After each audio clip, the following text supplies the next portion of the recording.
ఆడపిల్ల పుట్టగానే 25 మార్కులు, పెద్దయితే 50 మార్కులు, పెళ్లి చేసుకుంటే 75, పిల్లల్ని కంటే 100 మార్కులు అని చెప్తారు.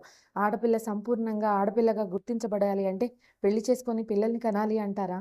లేకపోతే ఆడవారిని మహిళలుగా గుర్తించరా? అసలు ఇలాంటివి పిల్లలకి చెప్పడం మానేయాలి.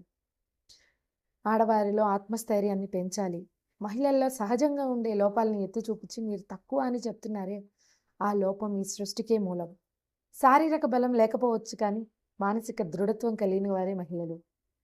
సమాజం మహిళలను గుర్తించకపోయినా, వారు పోరాడి సాధించుకున్న హక్కులు, వారి వేతనాలే వారిని ఈరోజు ఈ స్థాయికి నిలబెట్టాయి.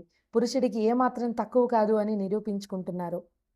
కట్టుబాట్లను తెంచుకొని గడప దాటి సమాజంలోనికి అడుగుపెట్టిన ఆడపిల్లలు ఈరోజు ఆకాశపు అంచుల్లోనే కాదు, అంతరిక్షంలో కూడా విహరిస్తున్నారు. అలా విహరిస్తూ వారి ఉనికిని స్థిరత్వం చేసుకుంటున్నారు.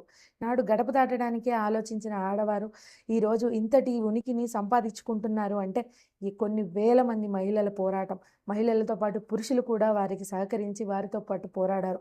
అలాంటి వారిని మనం ఎప్పుడూ గుర్తుంచుకోవాలి. ఎంత ఆధునికత వచ్చినా సరే ఈ రోజుకి ఆడపిల్లల మీద మానభంగాలు, అత్యాచారాలు, హత్యలు, గృహహింసలు ఇలాంటివి తగ్గటం లేదు. మరి లోపం ఎక్కడ ఉందో? ఈ రోజుకి కట్టుబాట్ల పేరుతో ఆడపిల్లల్ని గడప దాటనివ్వని ప్రాంతాలు, భర్త మాట తప్ప ఆడవారి మాటలకి ఎలాంటి గుర్తింపు లేని గృహాలు, ఆడపిల్లల్ని ఆటబొమ్మలుగా చూసే సమాజాలు, వారి వారి ఆధిపత్యాన్ని చూపించుకుంటూ ఉండే స్వార్థపరులు మన చుట్టూనే ఉన్నారు. అందరి మహిళల జీవితాలు మన జీవితాల్లాగా అందంగా లేవు. కానీ వారు ఆ కట్టుబాట్లను తెంచుకొని సమాజంలోనికి రావాలి. వారి ఉనికిని కాపాడుకోవాలి అంటే ఒక స్త్రీ చేయూత ఇంకో స్త్రీకి కావాలి. మహిళలందరికీ అంతర్జాతీయ మహిళా దినోత్సవ శుభాకాంక్షలు.